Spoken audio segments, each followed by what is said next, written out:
PepsiCo over to be the CEO and president of Apple. He said, listen, man, are you going to sell sugar water for the rest of your life? Or are you going to come with me and change the world? Okay, so that's what I said to this guy, right? And, you know, when you talk to real, like megalomaniac type people, they get pissed when you say stuff like that, I promise you. So we came up with this concept called Hardship Homes Foundation. So we found a way to go to banks and say, listen, banks, we're going to do you a favor. You are going to give us those properties that are foreclosed. Why? Because if you sell them for $10,000, you're screwing the neighbors, and ultimately your own paper is going down in value, so your assets will drop.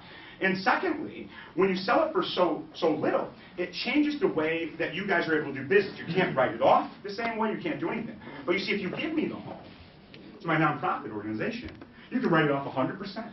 And not to mention, if the home's worth $100,000, you just freed up $300,000 of your credit limit that you have. So now you can actually give people mortgages again, get yourself back on track, because this is destroying the banking system as well, right?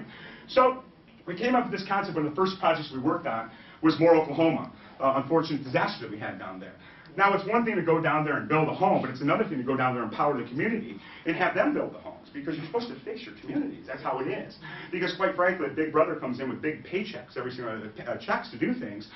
When Big Brother's not there anymore, you are screwed, because you don't know what to do. That's why I said reacting to failures is more important than celebrating victories, right? So here we are with Hardship Homes, and I'm just going to show you an example. This list right here from the for-profit insurance side are just the projects that this equity firm has worked on that are of the $100,000 or less. The next column over is $250,000 to $1 million, and I can tell you right now that Prospect Equities, as a real estate firm, has done over 500 of these projects in the last year. Okay? Now, to put that in perspective, that has freed up millions of dollars for America. And at the same time, right now, how it works is I go into an organization for 3 or 4 months, set everything up, and I roll out. And now I'm outside of this organization, and I'm honored to say that people like Nick and I are able to take some of these properties, and we're giving veterans 100% financing. We're giving domestically battered women the first chance at home ownership, right? See, the real American dream isn't necessarily, owning a home or having a white picket fence or being an employee. It's being an employer. So I'm giving people the opportunity to create the American dream for the next generation by giving the opportunity to serve in leadership. I don't care where you came from the day before, but if you help me put people in homes, I'll give you a seat at the cool kids table all day long. All right? Like I said earlier, it's not even cool to be #1 in your industry anymore. What's cool is to change your industry forever. So God came to me. You know, I like controversial things. I'm the guy in Chicago that sits the vice lords and the gangster disciples down during mayor season.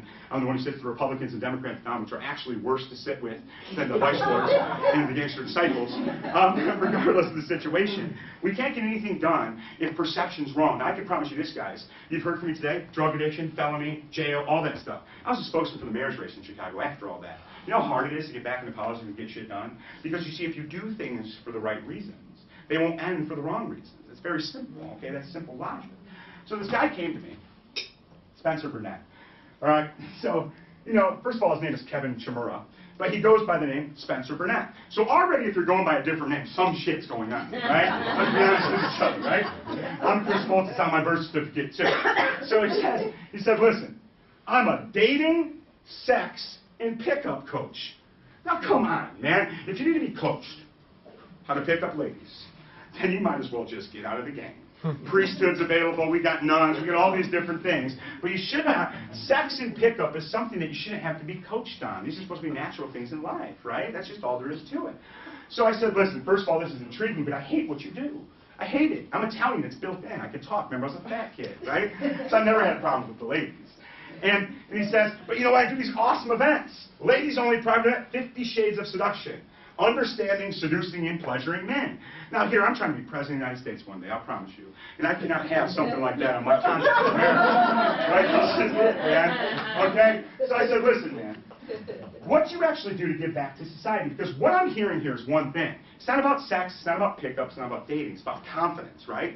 Because if you have confidence, you don't need to be coached on anything, right? The only thing that makes me different up here is I have confidence. I don't prepare for any of this stuff because I'm confident that if I just tell the truth, and talk about real things, you guys will be engaged. That's a fair statement. So I said, okay. He's like, I do this thing for charity for life. I'm like, what exactly do you do? It took him 45 minutes to explain what he did because he did nothing except put a logo on his website. And I don't play that game. If you're going to do something, you do it, and you do it all the way. So I gave him a challenge. I said, listen, I know that you can fill the room for your events. So I want you, your 30th birthday is coming up, and as opposed to going out there and drinking with all your buddies and getting crunk, or whatever people do now, I want you to make your birthday party a charitable thing. But I'm going to throw you a bogey on this one.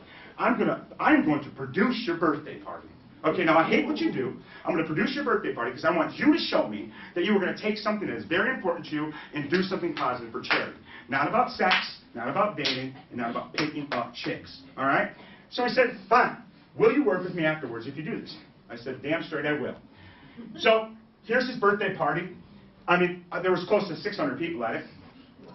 Here's him partying, having a good time for cause. And then ultimately I said, you proved your point. We raised some money. We did something good. You took nothing yourself. We got to make a couple fundamental changes. All right? So I built him a membership website because he's like, listen, if we take away sex and pickup, I'm not going to be able to make any money, and I'm not going to be able to get anything to that charity. All right? And I'm like, well, you should have got into this in the first place. But if that's the challenge we face, we're going to fix it. So I built him a website, and I took all of his sex and dating stuff and compartmentalized it into this product for $37. Now, mind you, this guy got paid $3 grand a month to do this stuff. So imagine somebody like me, a fast-talking Sicilian guy, coming in and saying, you know what? Your shit's now worth $37. And just deal with it, okay? And I put the 7 on there because everybody in this industry says if you put a 7 on something, people will buy it. I think it's bullshit, okay? I think 0 is always smaller than 7, no matter which way you look at it. And I'm not into the psychology of sales because people in America don't want to be sold. You see, people want to buy. But people buy when you relate to them. So putting a number to 7, if that's what gets the sale for you, I don't want to buy your shit. Period, right? So then, we built the membership site. Hundreds of people started coming to this damn thing, and everything compartmentalized under this $37 category, because it gave me the opportunity to then switch what he does. See, now Spencer Burnett is a social interaction expert. Okay, and what I mean by that is you don't hear him talking about sex, you don't hear him talking about dating, because he speaks about confidence. And there's a lot of people out there that need confidence, right? There's people that have been beaten, but one of the things that really needs help are children with Asperger's disease, children with autism, because, you know, see, quite frankly, their lack of confidence is something they can't control. Okay, it's a medical ailment for them. But those are the ones who need it the most, because quite frankly, those people are the ones that hide in their bedrooms. You know, they might as well live in a bubble. So I said, you know what we're going to do? Now, with all that free time, since I made your revenue generator for sex and everything $37 monthly product, we're going to spend all of our time teaching kids with Asperger's and everything what it's like to be confident. Because the same thing that makes you good in the boardroom is the same thing that makes you good in the bedroom and in the classroom and everything. It's your ability to think. Okay, the only difference between people that read Time magazine and the ones on the cover of it is the way they think. That's it.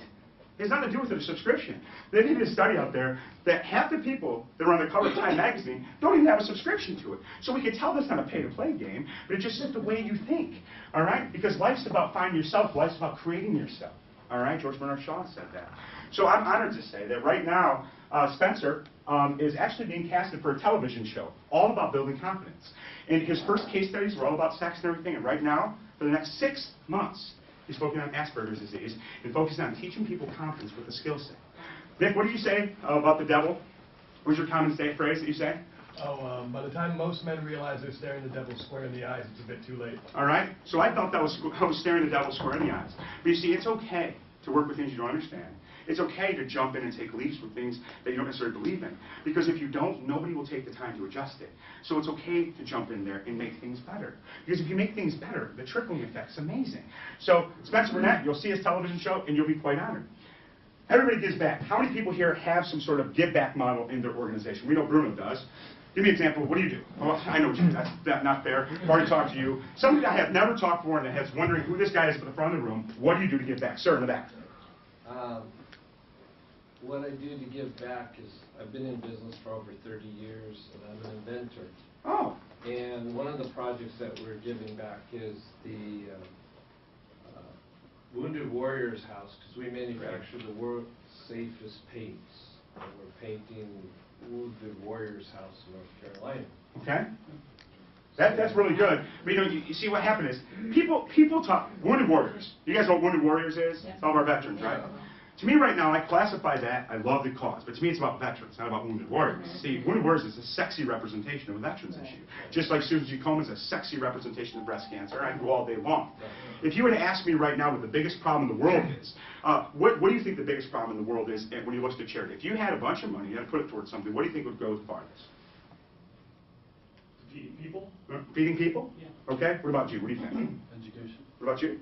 Drug abuse. Drug abuse, that's a big one. I was a heroin addict myself. Trust me, I grit that. Well, okay, then I need to talk to you after this is over. Well, just for the interest of transparency, I'm no longer a heroin addict, sir, but I will definitely talk to you after. Oh, see, it didn't help you.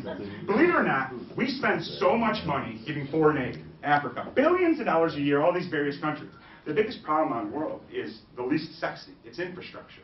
So what you guys don't realize is 80% of all the things we send over to Africa and some of these regions never gets to its destination because the roads are crappy, the cartels steal it. Infrastructure is a huge thing, but infrastructure is the least sexiest thing on earth, right? So when we deal with things like wounded warriors, great cause. But you're talking about having safe paint. One of the biggest dilemmas in paint is when the housing projects use the cheapest paint on earth, people get sick, and the annuity model for these families is no longer there, so spending the extra $50 per gallon to save lives saves all of us taxpayers dollars anyway. Okay? You had your hand up. What do you do to give back? Well, we just decided something today. That Good. with each bottle that we sell of our natural supplements, Mhm. we're going to give a multivitamin to that, the cause that we saw yesterday. I forget the name of it. The one that's overseas that has one village, 70 kids, and 350 people. I'm going to tell you right now, a Safe Haven Foundation, what I'm about to talk to, in one of my facilities alone, I have 400 families. So if you think that the great cause is to go over a village overseas and help them with things, think about what we have going on here. That was the first thing. When I was talking to her, I was like, I know people here in America are starving. I want to help them. You know what? And this is the thing. We're supposed to be the saviors of the world here in America, right? So if we can't even save our own people, we are screwed. And not just us. Everyone else, right? Bruno Serrato's from Italy. He is just now going back to figure out how he can help the kids over there. It's one of his new projects. He did it first in the Anaheim market, the whole area that he's from, the motel kids, because you see, domestically, if we're supposed to be the leaders in the world, we have to save our own people. I talked to Frank yesterday. Okay. But one of the connections that I have is with the Amish community. That's a huge community. We buy our meats from the Amish. Well, that's what I was Thank you, going to say. Amish. I have a letter for you Okay. from Dan Schmucker. Okay. And, you know, Frank had talked about clean the system, and then his end, Frank Cavilla is the sanitation director, commissioner. Yeah. If we clean the body, we clean the system at the back end, Sure. which is full of chemicals. And so part of that program that you were talking about was to develop something in Chicago that we can get all the Amish food, organic Amish food, to the families in Chicago. Okay, well, great. We're going to talk to you about this because we're actually starting this process. You say you get a letter from me, I'd like to say I've got 2 letters for you, T and Y for thank you, because that's actually getting things done, right? So the truth of the matter is, I brought up the fact that I was homeless, a drug addict, and everything. So you see, when you do things that actually relate to what you're doing, and that's why I bring up the wounded warriors and everything, when you're in the paint world, what you should be doing is stuff with housing. Veterans housing, still exactly with your niche. You know, here you're doing supplements and everything, giving a multivitamin overseas, but did you do any research to figure out what they actually need supplement-wise? No. All right, I suggest you do that. It's a multivitamin. You know what? There are multivitamins. I'd like to do that here. Good, good. With your cause. Well, it's not my cause. It's whatever you resonate with your brand. But I can tell you right now, sending multivitamins overseas, half these foreign, the reason why they're actually healthy at the root with some environmental causes is because they've never taken our Americanized stuff for them. Okay, so let's always take that into consideration. You know, if you look at Asia, people in Japan, if they didn't have problems with their nuclear stuff over there, they would probably live forever. I mean, I'm talking 200-300 years, right? So no matter what, find something that you care about because it makes the whole rest of the process simple. So a Safe Haven Foundation is something I'm involved with at a very high level. A Safe Haven is the largest foundation in America to stop homelessness, right? This is a huge problem. And you brought up veterans. You know that 31.6% of homeless people are veterans, and 82% of them become drug addicts, sir, because they're on the streets. Okay, so we need your box to fix that. I'm sure you do. My man's got a whole thing of figures right here, right? But you know what? I have no figures in my hands. I just know that we need to get things done, so that's why I partner with people like you to do it, right? So a Safe Haven is what I personally care about, because if it wasn't for people like a Safe Haven, I would never be here right now. See, the difference with a Safe Haven is very simple.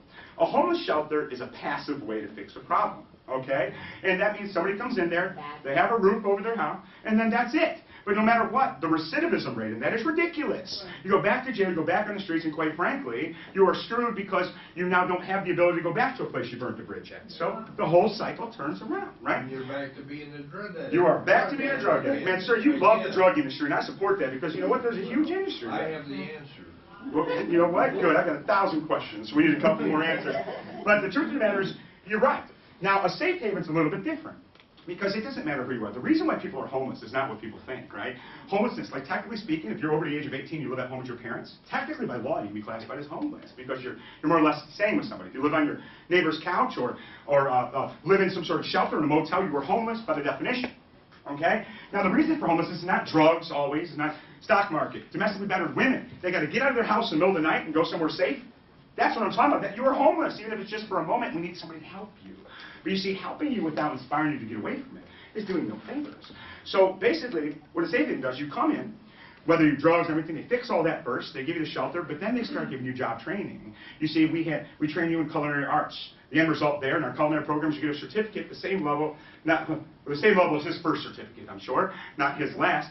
But then what happens, you see, we started our own catering company, a social enterprise. We started our own pest control company, landscaping company. The nail polish that's in the Grammys gift bags is created and manufactured by homeless people because it is their product line called B Products. That's what social enterprise is. Because what you're doing is when you give somebody something to strive for, okay, without telling them this is the only way they have to do it and doing it for them, what did the Bible say? You see, you're not supposed to fish for people, you're supposed to teach people how to fish. Okay, so that's what a safe haven does, and that's why their model works. And I can tell you right now, the White House just named them top 12 instruments of change in the world, which is great. The Chinese government was just in town because they're looking at modeling this for their entire country. Okay, the governor of Indiana was just in last week. And we do some fairly prolific things. But I could, Just in Chicago? nope, Or just in nope, all over. And one of the greatest things, we have the lowest recidivism rate in America. We have the highest job retention rate in America. And when I say that, this is a homeless shelter. We have a higher job retention rate than most colleges and universities. That's ridiculous. But it's because we cared about something, and we have people that also care. We put them together, and we're changing the world. So one of the big fundraisers they have is called the Run to End Homelessness. Now, I am not much of an athlete, if you guys haven't figured this out, but I can tell you right now, Nick and I are planning a 0.5K marathon. 0.5K. Now, to put this in perspective, how many blocks is it, buddy? 4. 4 blocks. Yay! And that day that I just heard right there is exactly why I'm doing it. Because there are so many people out there whether they have, Dr. Brown